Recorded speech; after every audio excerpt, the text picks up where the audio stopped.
तो हम मिथुन लगन वालों के लिए केतु की प्लेसमेंट के बारे में लगातार चर्चा कर रहे हैं। इस वीडियो में देखेंगे अगर आपका मिथुन लगन का चार्ट बन रहा हो और आपके 12th हाउस में अगर केतु स्थित हो चार्ट में, तब वास्तव में आप केतु की प्लेसमेंट को किस प्रकार से देख सकते हैं। केतु यहाँ वृषभ राशि में स्थित होंगे। नॉर्मली हम ये मानते हैं कि केतु है वो अग्नि तत्व राशियों में बहुत बढ़िया परफॉर्मेंस देते हैं, लेकिन यहाँ केतु उतने ज्यादा कंफर्टेबल नहीं होंगे। इसके साथ ही यहाँ कौन से अन्य ग्रह के साथ केतु बैठे हैं वो आपको जरूर देखना है। केतु यहाँ बैठे हैं तो अब ये शुक्र के घर में बैठे हैं। शुक्र का मजबूत होना आपके चार्ट में बहुत ज्यादा जरूरी है, नहीं तो ये जो आपका 12th हाउस है उससे रिलेटेड आपको काफी सारी दिक्कतें आएंगी। केतु के यहाँ बैठे होने से मेनली आपके रिलेशनशिप पर सबसे ज्यादा असर पड़ेगा। अब क्योंकि ये जो साइन है वो धन संपत्ति को दिखाता है, बहुत ज्यादा भोग विलासिता और उन चीजों को दिखाता है। तो यहाँ पे केतु का बैठा होना आपके डायरेक्टली आपकी अर्निंग्स पे और आपकी फैमिली की जो लाइफ स्टाइल है उस पर असर डाल सकता है। साथ में ये 12th हाउस है वो आपके बेडरूम का है और आपके कहीं ना कहीं रिलेशनशिप इससे प्रभावित होंगे। तो आपके जीवन साथी के साथ जो आपका रिलेशनशिप है कहीं ना कहीं वो बहुत ज्यादा प्रभावित होगा। इस प्रकार का केतु आपको लाइफ में बहुत ज़्यादा डिससैटिस्फैक्शन देगा, तो मैरिड लाइफ में प्रॉब्लम आ सकती है। हालाँकि आप अपने सप्तम भाव और सप्तम भाव में बैठे हुए ग्रह को ज़रूर चेक कर लीजिएगा। यहाँ पे अब सिर्फ़ एक ही संभावना बनती है कि यहाँ अगर केतु को बृहस्पति का सपोर्ट मिला हो, तो ज़्यादा बेहतर है। बृहस्पति अगर यहाँ बैठे हो तो फिर वो वक्री भी नहीं होने चाहिए। अगर वक्री होंगे तो केतु का बहुत ज़्यादा इम्पैक्ट यहाँ बृहस्पति पर पड़ेगा। तो यहाँ पे बहुत कुछ आपको समझने की आवश्यकता पड़ेगी। अगर आपके केतु अकेले बैठे हैं, उस केस में आपको ये देखना पड़ेगा कि आपके कौन-कौन से अन्य ग्रह हैं जो यहाँ दृष्टि डाल रहे हैं केतु पर। साथ में यहाँ शुक्र की प्लेसमेंट भी आपको देखनी है। लेकिन केतु के साथ अगर कोई भी ग्रह बैठा हुआ होगा, तो आपको 2 तरीके से विचार करना होगा। एक तो कोई भी ग्रह यहाँ हो सकता है कि वक्री कंडीशन में हो, कोई ग्रह हो सकता है कि यहाँ पे वक्री ना हो, सामान्य स्थिति में हो। तो जो भी ग्रह यहाँ वक्री होगा, उस पर केतु का बहुत ही स्ट्रांगली प्रभाव पड़ेगा। और फिर आपको ये भी देखना है कि वो ग्रह केतु के कितने ज्यादा क्लोज है। साथ साथ में केतु के साथ बैठा हुआ ग्रह अगर वक्री ना हो, उस केस में वो ग्रह यहाँ अपना प्रभाव जरूर डाल पाएगा, लेकिन फिर उस ग्रह के किस प्रकार के संबंध है शुक्र के साथ। तो अगर कोई भी इस प्रकार का ग्रह बैठा है जो शुक्र का मित्र है, उस केस में आपको थोड़ी सहायता जरूर मिल सकती है यहाँ पे उस ग्रह के द्वारा। लेकिन आपका वो ग्रह अब वक्री नहीं होना चाहिए। साथ में आप ये भी बोल सकते हैं कि यहाँ राहु की दृष्टि भी पड़ रही है, लेकिन राहु का इम्पैक्ट यहाँ उतना अधिक नहीं पड़ेगा जितना कि केतु का उस साथ वाले ग्रह पर इम्पैक्ट पड़ेगा। क्योंकि राहु और केतु एक बहुत ही अच्छी एक बैलेंस में काम कर रहे हैं। 180 डिग्री का इनके बीच में कोण बना हुआ जो हमेशा ही रहेगा। 180 डिग्री की जो स्थिति बनी हुई है इनके बीच में, इससे जितना ज्यादा मूवमेंट राहु का होगा उतना ही ज्यादा मूवमेंट केतु का भी होगा साथ में। इसलिए आपको ये सब समझने की आवश्यकता है। यहाँ पे आप ये नहीं बोल सकते कि राहु का जो इम्पैक्ट है केतु पर बहुत ज्यादा है। तो केतु के साथ बैठे हुए ग्रह पर अब राहु के साथ बैठे हुए ग्रह का बहुत ज्यादा असर पड़ सकता है। तो केतु के साथ जो भी ग्रह बैठा हुआ होगा उस पर राहु के साथ बैठे हुए ग्रह का असर इसलिए अधिक पड़ेगा क्योंकि राहु के साथ बैठा हुआ ग्रह राहु के द्वारा काफी ज्यादा एम्पलीफाई हुआ है और उसके गुणों में काफी ज्यादा वृद्धि हुई है। इसलिए वो ग्रह केतु के साथ बैठे हुए ग्रह को आसानी से प्रभावित कर पाएगा। लेकिन केतु का भी बहुत स्ट्रांगली प्रभाव अपने साथ बैठे हुए ग्रह पर पड़ेगा। साथ साथ में आपको इस हाउस से डील करते हुए काफी परेशानी होगी। हालांकि हो सकता है कि आप विदेश में रह के या विदेश में सेटल होकर ज्यादा अच्छा लाभ प्राप्त कर पाएं।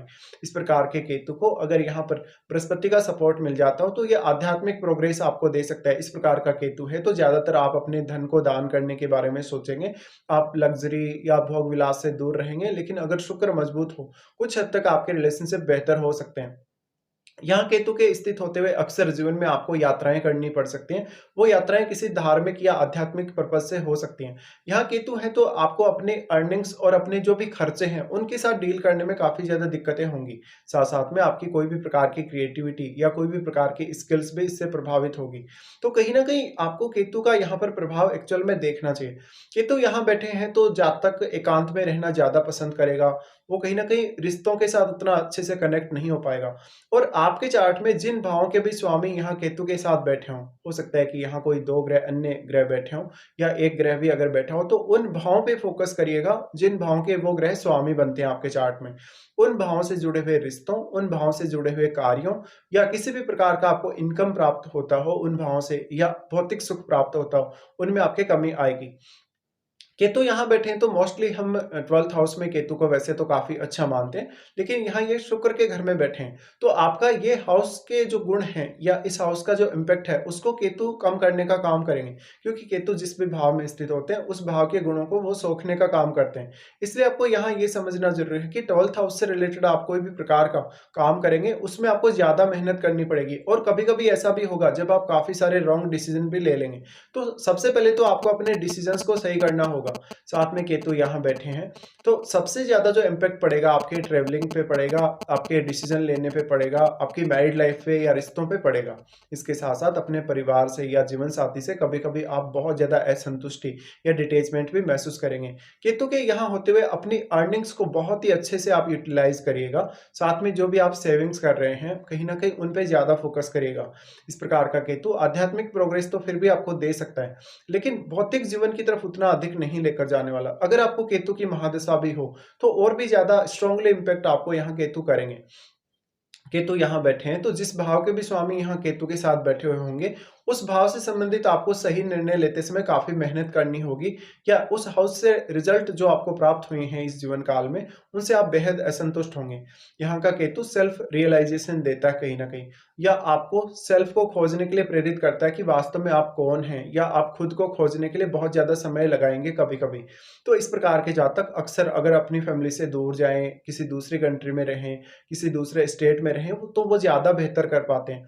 यहाँ पे केतु आपको कुछ स्वास्थ्य रिलेटेड समस्याएँ भी दे सकता है। इसके साथ-साथ आप हो सकता है कि बहुत ज़्यादा भौतिक जीवन नहीं जी के एक साधारण जीवन शैली की तरफ आगे बढ़ें। केतु के यहाँ स्थित होते हुए अक्सर आपकी डेली रूटीन और डेली लाइफ पे आपको ज़्यादा ध्यान देने की आवश्यकता है। आपके कुछ ऐसे डिसीज़न जो काफ़ी ज़्यादा गलत साबित होंगे, हो सकता है वो 12th हाउस से रिलेटेड डिसीज़न हो, करियर से रिलेटेड डिसीज़न हो या आपके भौतिक सुख या धन संपत्ति से रिलेटेड डिसीज़न हो, उन मामलों में आपको ज़्यादा ध्यान देने की आवश्यकता है। अब यहाँ पे आपका केतु उस हिसाब से बिहेव करेगा, जिस भी प्रकार का प्लैनेट यहाँ केतु के साथ बैठा हुआ होगा। जैसे अगर केतु के साथ अगर मान लो मंगल बैठा हुआ होगा, तो मंगल बैठने के केस में यहाँ काफ़ी विस्फोटक स्थिति उत्पन्न होगी और तब और ज़्यादा विस्फोटक स्थिति उत्पन्न होगी जब यहाँ मंगल वक्री होके बैठे हों। तो आपको ये सब समझने की आवश्यकता है यहाँ पे। केतु के साथ अगर मंगल वक्री होके बैठे हुए होंगे, तो आपको काफ़ी ज़्यादा सावधानी रखनी होगी अपने रिश्तों को लेकर। केतु की इस स्थिति की वजह से अक्सर आप जीवन में एक समय बाद अवश्य ही बहुत ज़्यादा डिटैच हो केतु 12th हाउस में है, तो किसी भी प्रकार के एक्सपेक्टेशन आपको 12th हाउस से नहीं रखनी चाहिए। इवन आप बहुत ज़्यादा भौतिक सुखों का आनंद लेना चाहते हैं या बहुत ही ज़्यादा भौतिकता के बल पर अपना जीवन जीना चाहते हैं, तो यहाँ पे आपको काफ़ी ज़्यादा डिससैटिस्फैक्शन उत्पन्न हो सकता है। इस प्रकार का केतु आपको अक्सर काफ़ी ब्लाइंड डिसीजन या काफ़ी गलत डिसीजन लेने के लिए भी प्रेरित कर सकता है। क्योंकि केतु एक हेडलेस प्लैनेट है। हेडलेस होने की वजह से यहाँ पर आप जो भी निर्णय लेंगे, उसमें आपकी बुद्धि, अपने विवेक का इस्तेमाल आप कम से कम कर पाएँगे। इसलिए आपको किसी न किसी की सलाह की हमेशा ही आवश्यकता पड़ेगी। तो इस प्रकार के कुछ प्रभाव या कुछ इस प्रकार के इफ़ेक्ट्स आपको देखने को मिलेंगे जब भी केतु आपके 12th हाउस में स्थित होंगे।